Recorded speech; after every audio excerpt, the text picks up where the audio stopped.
It's Red Eye Radio. Gary McNamara and Eric Harley talk about everything from politics to social issues and news of the day. Whether you're up late or you're just starting your day, welcome to the show. From the Uniden America Studios, this is Red Eye Radio.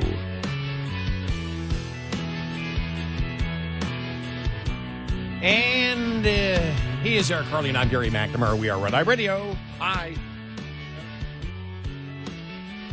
Hello. Yeah. My button wouldn't work. I think I forgot how to push buttons. That's going to be a problem. Both figuratively and literally. If you're a talk show host in radio, you should know how to push buttons. All right, let's start out with the audio cut of the day. Yeah. And it may be the audio cut of the week. Not that he's the biggest celebrity at all, but because of his explanation about what he got out of RFK Jr.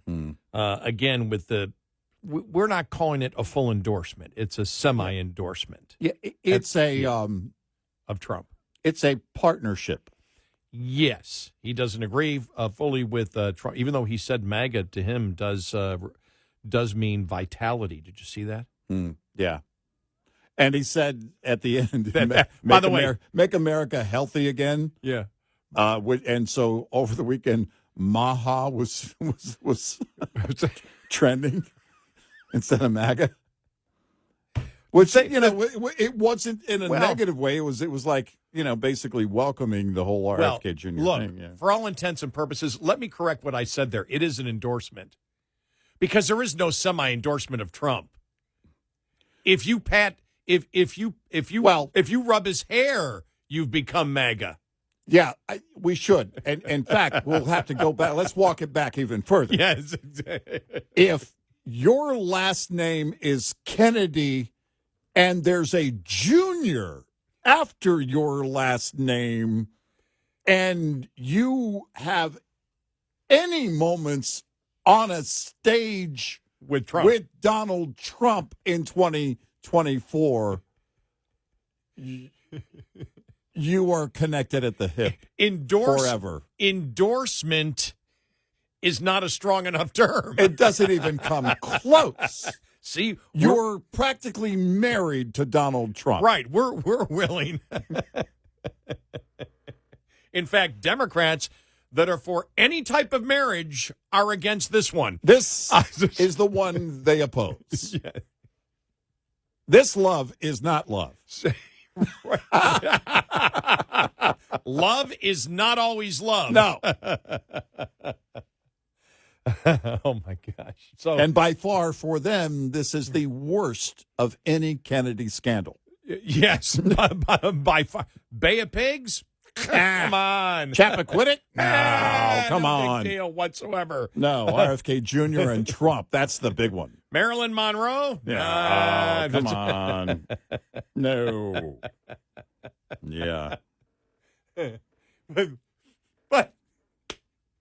the thing is, I don't know whether, because I'm the old guy.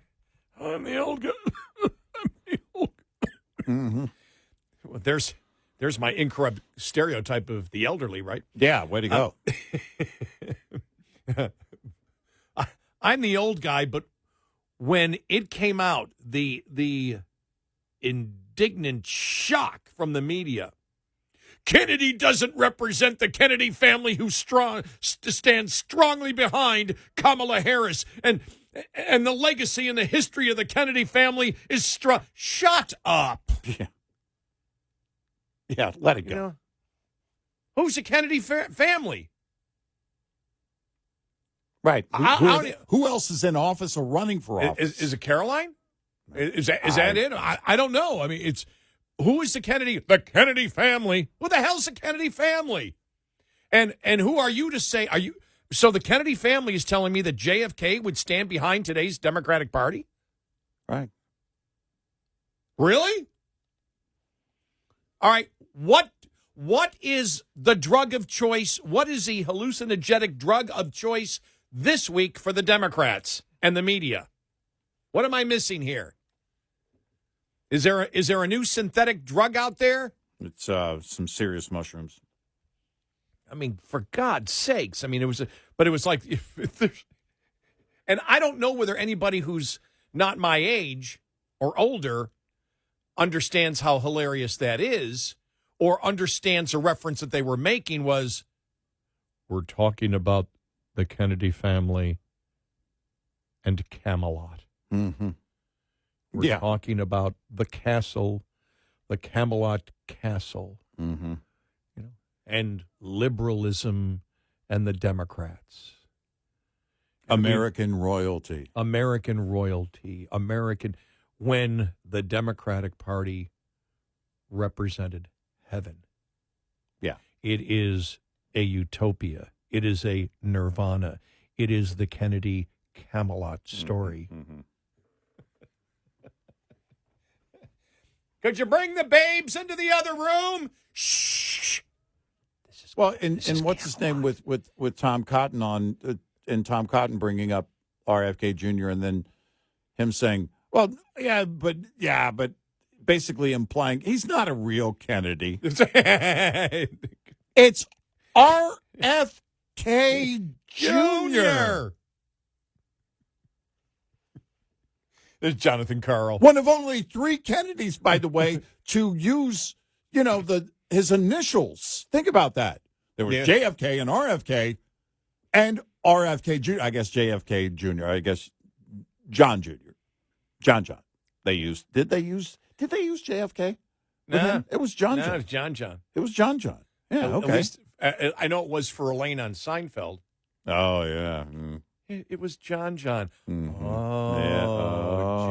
John. Yeah. By the way, of course, that reference was all about sex. Yeah, of course. That reference was all about Well, no, I mean... well, maybe that is Camelot. No. Free sex for everybody! Exactly. That definitely is Camelot. Yeah, I mean, it's seriously...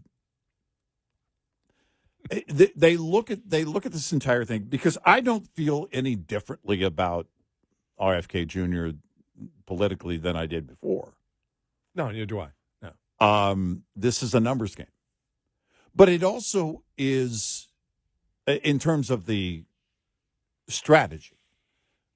But the benefit potentially is to bring together, from an official political campaign, give leverage and shed more light on the concerns of other liberal Democrats who now are very unhappy with their former party and understand fully how dangerous they are.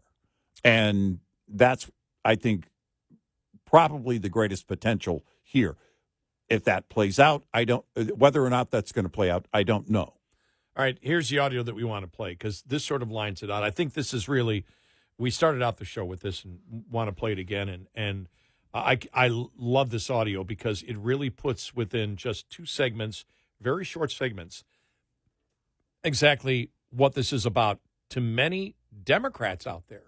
Right. Or what it might mean to independents out there, what it actually represents. And this is Brett Weinstein. Brett Weinstein, we've explained before. You remember the story of the Evergreen University professor. Remember when they were promoting the fact that they should have a whiteout day where whites don't show up to class. Mm-hmm.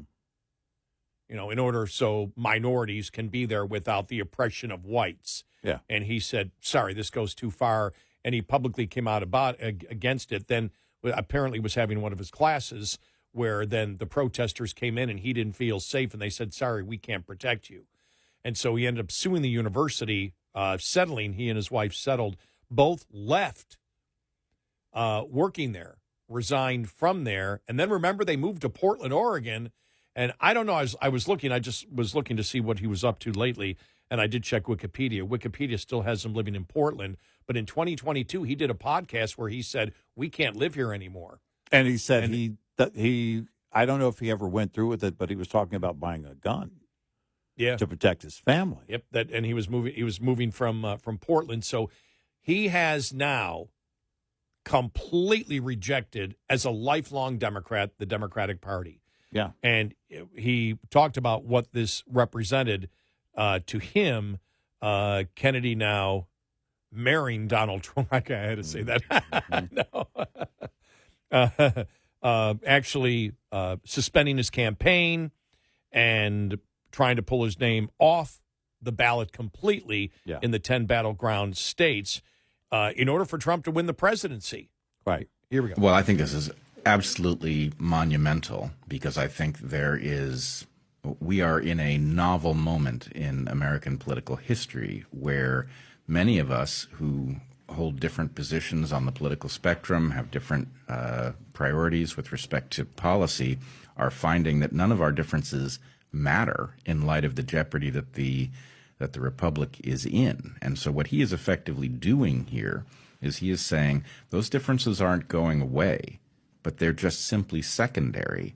And he is both structurally, by withdrawing from certain ballots and not others, he is emboldening a movement that is more widely recognizing that those differences have to be put aside until the main job is done. And he's leaving himself an important voice in that discussion. So I was very interested in the way he navigated the idea. This was not a simple endorsement of Trump. This was an endorsement of retaking the White House and using that position to restore the republic to its proper course. Wow. When the reason when I heard this Friday, I went, wow, that's what, you and I have talked about, that the main reason for voting for Trump has nothing to do right now with any of the day-to-day issues out there. None of them. Right. It has to do with the United States not becoming a banana republic. It's about the abuse of government, the weaponization of government, the attempt to censor. We talked about the Democrats, that were on the Twitter files, who they were all Democrats who were on the Twitter files that were absolutely. I think they were absolutely blown away with what was going on. That they couldn't believe that the government and the FBI was so involved in the censoring of Twitter and other social media. I think that really scared the hell out of them. Yeah, it really did. They couldn't believe that was happening. The things that are happening in this country are some of the worst things we've seen in the history of the United States. You take them through the totality of everything here, the lawfare, the Russia collusion hoax, as we know, the censoring of Twitter, what happened during COVID to stop, free speech, how you couldn't get the truth from anyone, the lockdowns, so much of what was done that we were told we can't talk about and you can't do this. And we found out later on we could have done almost everything, that the majority of what the government told us was a lie. Right. Here's more from Brett Weinstein. I don't know whose podcast he was doing. I wish I want to give credit to it, but there's no label on the podcast that he did over the weekend. Here we go. Oh, absolutely. Let me just be perfectly clear about this. I think the modern Democratic Party is an existential threat to the Republic. And although I am a Democrat, I've been a Democrat my whole life, the party that I see in front of me today is literally the inverse of the party I signed up for. This is now the party of war. This is the party of racism. This is the party of censorship. I don't recognize this party. There is no conceivable scenario in which I would vote for Kamala Harris. I just simply will not do it. Am I open to voting for Trump? I am. I'm especially open to it if he is partnered with Bobby Kennedy, because what that tells me is that my values, which are a much closer match for Bobby's, are represented in that administration. And that's really what I want. I want a coalition to redefine American politics because, frankly, we have a long-standing problem with corruption, which has now turned into something else with the modern Democratic Party. But we need to rethink the way we govern ourselves so that corruption is not the dominant force. And a coalition is the way we're going to do that. And I think that you look at everything that's come out about the influence peddling of the Bidens. That's part of the corruption he's talking about. Yep. And there's no concern from Democrats at all that the president, when he was vice president, that's when it all started. That's when it kicked off, as we all know from the report last week, that nobody is denying now It's an Democrats abuse of don't wanna power talk across about. the board if you're Yeah. looking at everything in its totality of the personal gains by the Biden family, the abuse of power and weaponizing the Justice Department and all of it. I mean, it is just right now on a level that we have never seen. I think that's why you have more and more Democrats that are jumping on board going, we can't do this. We can't keep this going.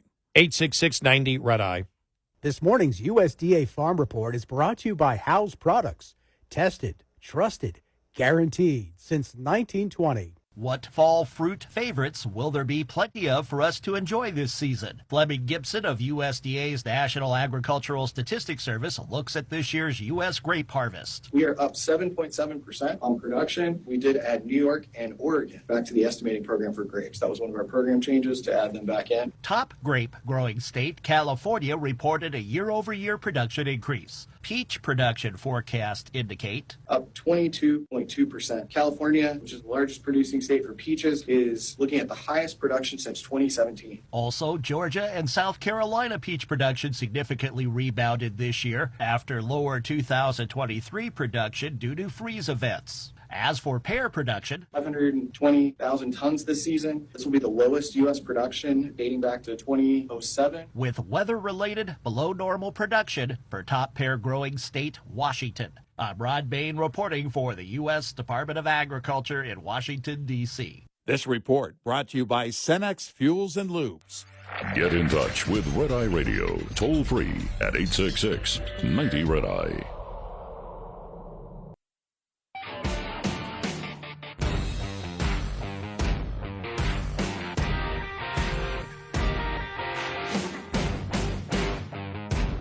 It's Red Eye Radio. I'm Gary McNamara. He's Eric Harley. All right, so you want to see how Democrats, including Gavin Newsom, take the process by how the coronation of Harris, how it went? They think it's a big joke. Yeah, right. Listen to this here. This was at the convention last week. Gavin Newsom talking to the Democrats. Here we go. There's an intangible. It's different. How are you feeling about the switch? I mean, the switch. No, we went through a very open process, and a very inclusive process. It was bottom up. I don't know if you know that. Yes, that's what I've been told to say. Yes, it was a blitz primary, I believe is what they called it. It's a very, very fast blitz. I think it was a blink primary, so we call that. a 30-minute convention. Between a tweet and another tweet. It's amazing how it happened. Yeah, it's been amazing. But what is amazing is how unified everybody is. Wow. I had to play the unit. So but we're all unified. We spit in the face of the Democratic primary voter. Yeah. But it's unified us. But hey, we're all together on it. You bunch of peon Democrat voters. Yeah, we're all together on it, though. Wow. We're all together on you not having any say. Yeah. Just amazing. We all agree on it. And you and I both said, what happened there would never happen in the Republican Party. There'd be a revolution. if Can that you happened. imagine? I mean, I'm trying to put together the scenario in my mind and how bad it would be by the time you got to convention and a Republican who got no votes whatsoever was chosen as a VP after having to drop out because the votes weren't happening, the money was gone. In the election before. Yeah. In the election before, and now is anointed as the nominee without one vote happening. The media would have gone bonkers, and rightly so. Oh, the media there would have been no other topic. The Republican Party has failed democracy over and over again. Yep. And by the way, the Republicans would agree with that. The Republicans would be going crazy. Of course. Democrats just fall in line. Yep.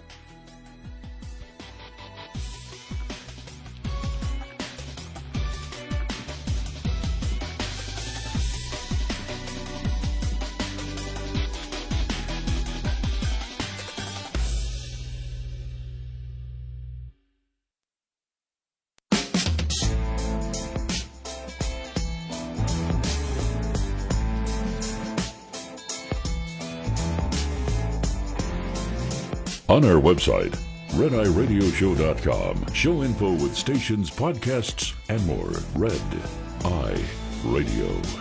And he is Eric Harley, and I'm Gary McNamara. Welcome and good morning. Thanks so much for being here. Download our Red Eye Radio app, and you can listen when and where you choose if you can't listen live overnight.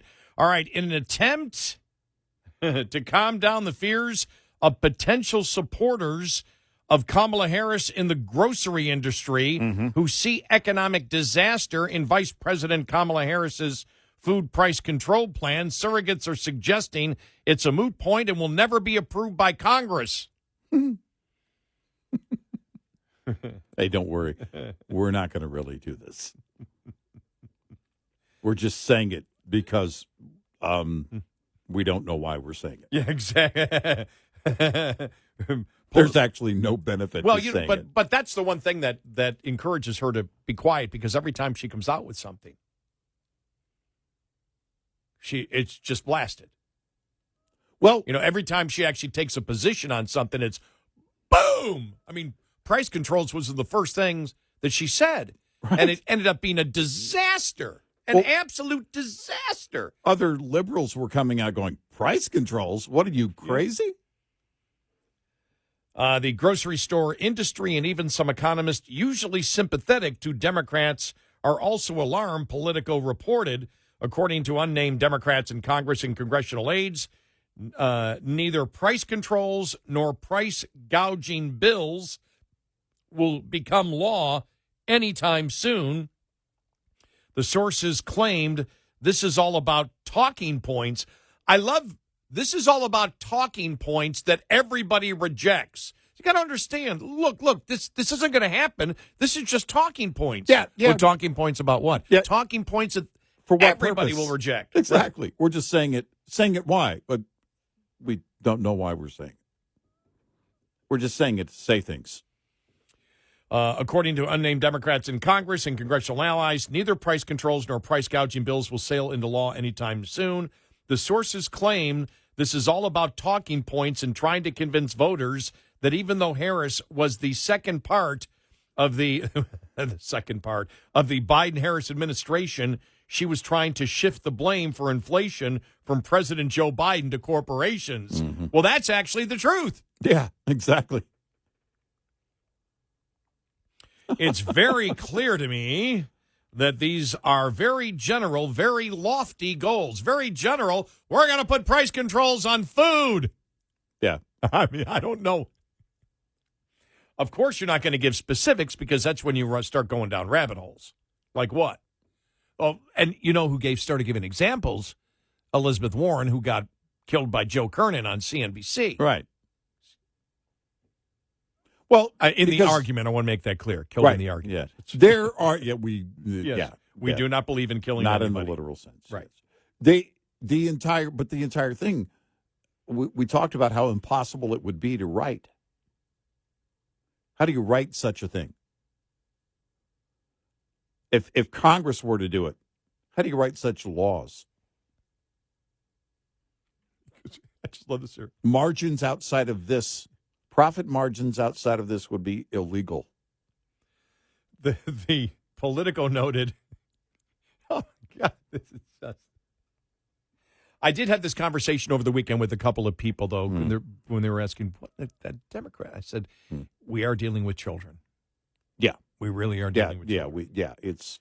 The Harris plan would also require a degree of antitrust busting that would not move easily through the House or Senate, Politico noted. I honestly still don't know how this would work, another unnamed Democrat in Congress told Politico. Mm-hmm.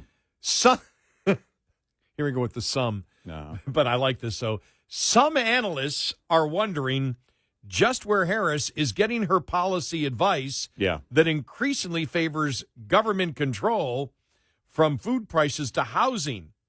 Since she started talking about price gouging instead of price controls, the Harris campaign has insisted that this won't necessitate broad emergency powers that could be aimed at any corporation deemed to be making too much money. Instead, it would only target bad actors. Yeah. Oh, my gosh. Harris's economic advisor, Brian Nelson, spoke about the price gouging plan at the Democratic National Convention and tried to disarm critics by assuring the public that federal government would only intervene to stop price gouging in a national emergency.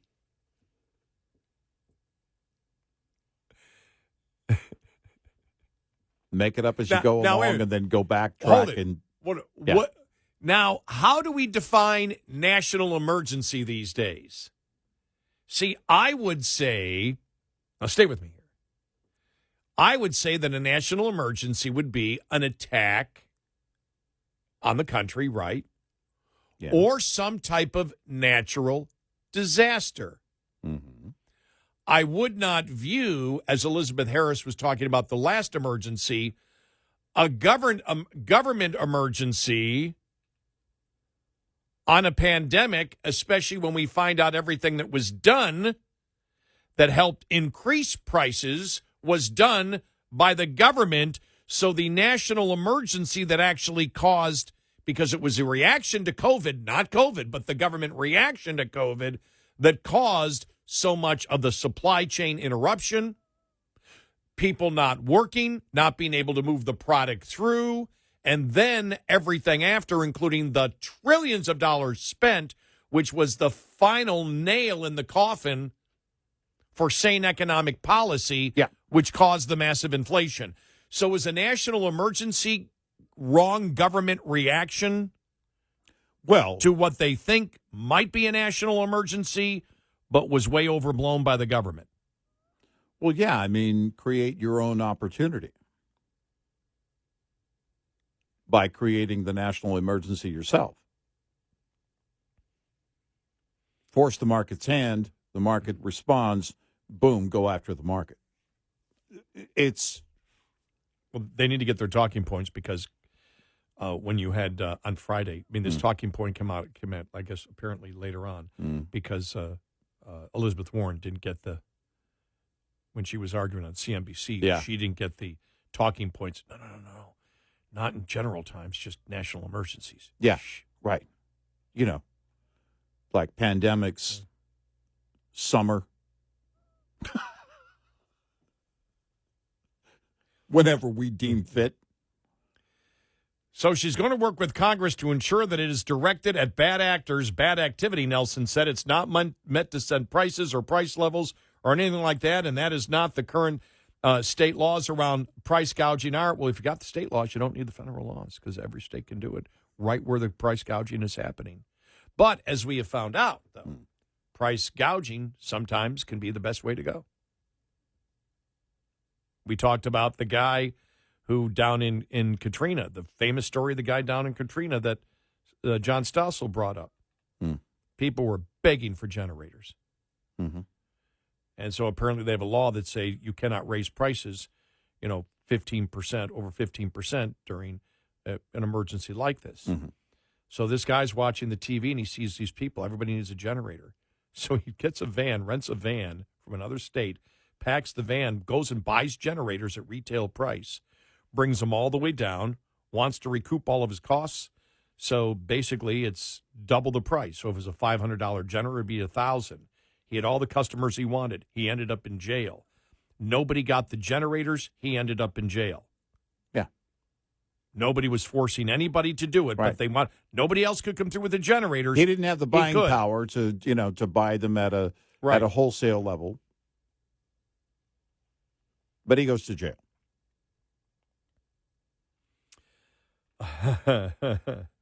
However, not only could the Harris advisor not clarify what would constitute an emergency, but he could not cite any examples of corporations who are guilty of price gouging.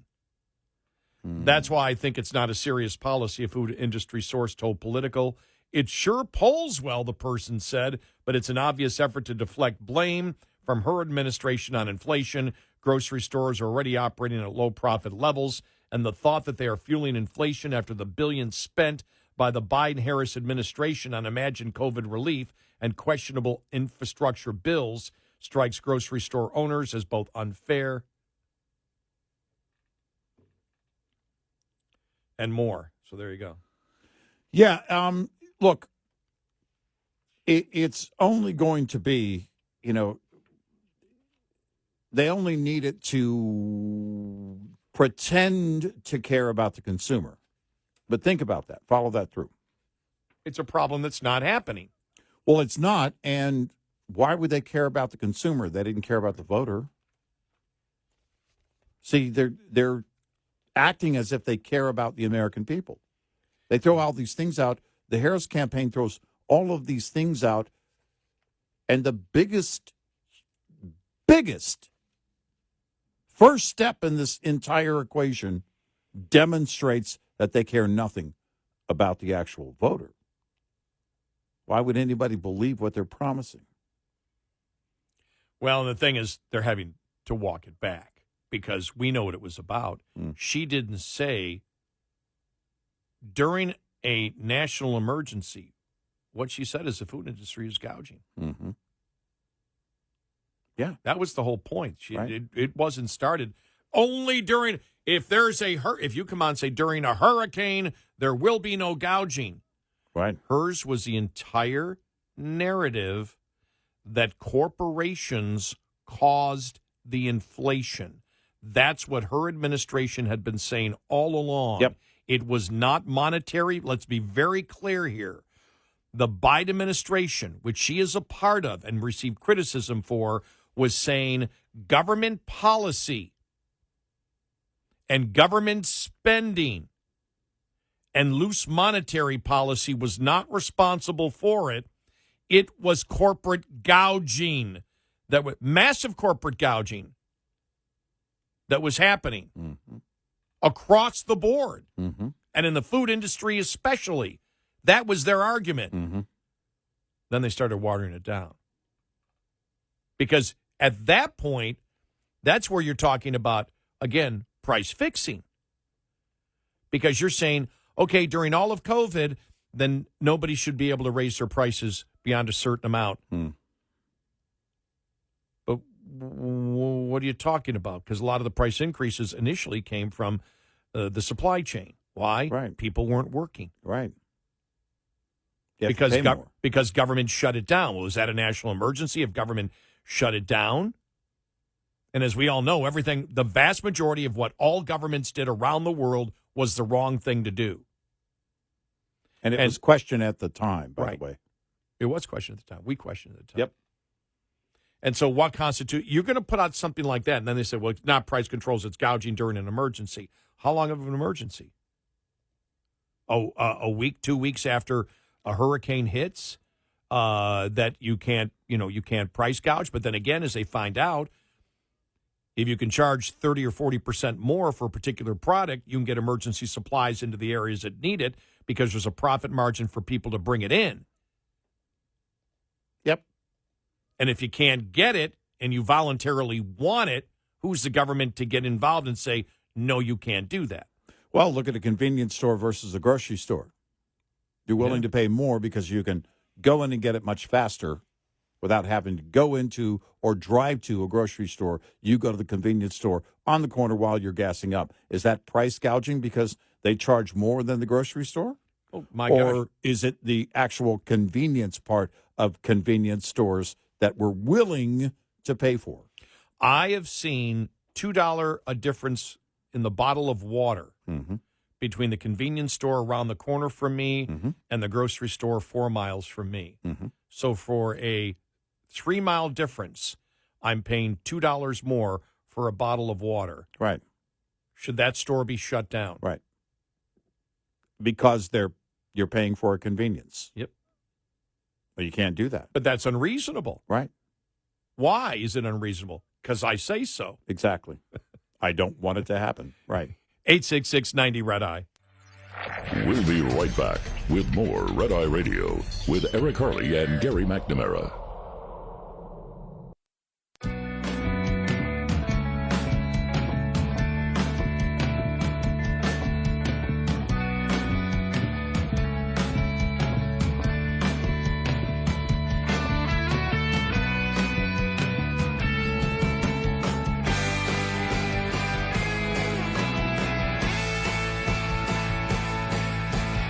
It's Red Eye Radio. He's Eric Harley. I'm Gary McNamara. Hey, is it about to hit the fan?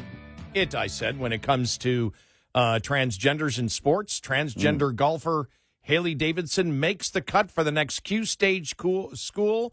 Vies now for a Lady Professional Golf Association tour card.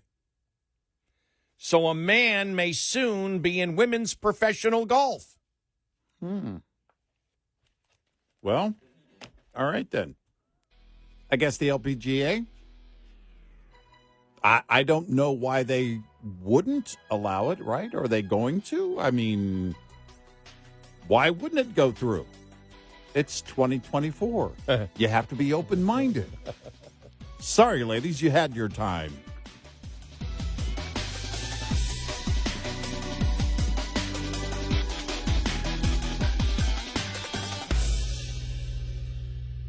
This is Red Eye Radio on Westwood One.